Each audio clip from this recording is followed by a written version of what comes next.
Welcome back to a Clan a Day podcast brought to you by bagtownclans.com. I'm your host, Colin MacDonald. Today we explore the Highland origins and fascinating history of Clan MacLaren, a name rooted in the ancient lands of Balquhidder and tied to tales of resilience, loyalty, and fierce independence. Clan MacLaren, or Syniad MacLaren in Scottish Gaelic, claims its heartland in Balquhidder, an area often known as MacLaren Country. This rugged region, covering over 54,000 acres, includes the villages of Loarn and Strathire. It's a place where legends and landscapes intertwine, and Craig and Eirc, or the Boar's Rock, stands as the clan's ancient gathering point.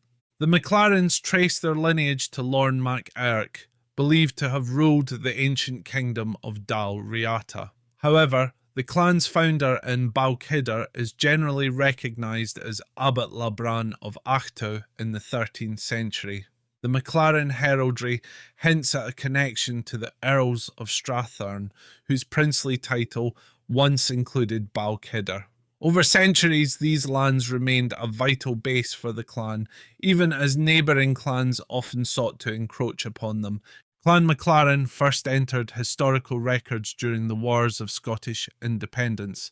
Three MacLarens, Maurice of Tiree, Conan of Balquhidder, and Loarn of Ardvesh, swore fealty to Edward I of England in 1296, appearing in the infamous Ragman Rolls. But true to Highland loyalty, MacLarens likely fought under Malise, Earl of Strathern, supporting Robert the Bruce's cause at the Battle of Bannockburn. This battle in 1314 was a turning point for Scottish independence, and the MacLarens stood among the victorious, defending their lands and Scotland's sovereignty.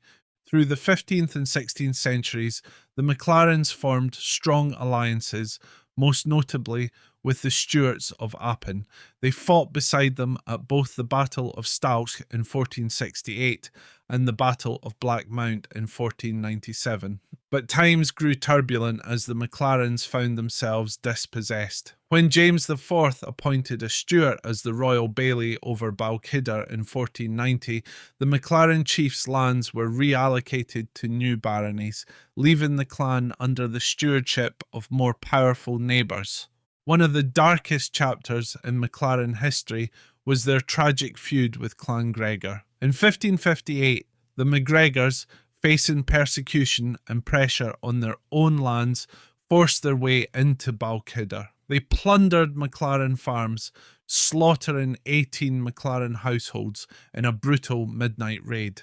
The survivors, particularly the elderly and children, perished in an attack so horrifying it still echoes through Scottish lore. In the Balquhidder kirkyard, a stone memorial commemorates those lost in the massacre, and the tale serves as a reminder of the clan's resilience despite great hardship. When the Scottish Civil War erupted, the MacLarens remained loyal to the royalist cause, rallying behind James Graham, the Marquess of Montrose, in his battles for King Charles I.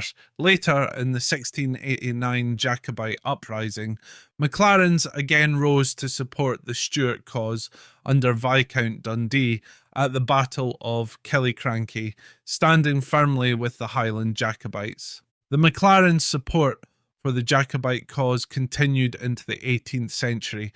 During the Jacobite Rising of 1715, they fought at the Battle of Sheriffmuir, and in 1745 they joined Prince Charles Edward Stuart at the battles of Prestonpans and Falkirk Muir, where the Jacobites emerged victorious. At Culloden in 1746, however, the tide turned. The MacLarens, who had joined forces with both the Appin Regiment and the Atholl Brigade, suffered severe losses. Clan leader Donald MacLaren, a captain in the Atholl Regiment, was injured but managed a daring escape. Captured by British forces, he broke free in a memorable flight through the Devil's Beef Tub, evading capture and surviving as a fugitive until the amnesty of 1757.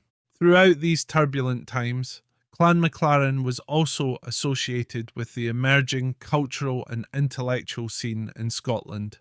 Two members, John and Colin MacLaren, achieved notable fame. John MacLaren became a distinguished Church of Scotland minister, while Colin MacLaren made groundbreaking contributions to mathematics. Appointed professor at both Aberdeen and Edinburgh, Colin's contributions earned him respect across Britain, and he became a celebrated figure in the intellectual circles of the time. Clan MacLaren's crest features a lion's head crowned with an antique crown, representing strength and nobility. The clan's slogan, Craig and Eirc, honours their gathering place and rallying cry. The MacLaren tartan, adopted by the Scouts in 1921 as a tribute to clan member William de Bois MacLaren, features deep green, blue, yellow, red and black, colours representing loyalty and connection to the land. This tartan and the clan badge of laurel is proudly worn by Scouts worldwide, continuing the legacy of a Highland clan devoted to kinship and community. Despite losing much of their ancestral lands in the centuries following Culloden, the MacLaren spirit endured. In 1957, Donald MacLaren of MacLaren and Achleskin successfully registered his arms, re-establishing his title and purchasing land in Balquhidder, including Craig and Eirc. When Donald passed in 2023, the chiefship was passed to his son, restoring a lineage that had survived countless trials through the centuries. Today, Clan MacLaren remains a symbol of resilience, loyalty, and pride. Their story of survival amid betrayal and devastation, and of loyalty to family and country, represents the enduring strength of the Highland clans. Thank you for joining us on a Clan a Day podcast. Join us again tomorrow as we uncover another chapter of Scotland's rich clan history. I'm Colin MacDonald, and as always, go in Eirc and both are leet.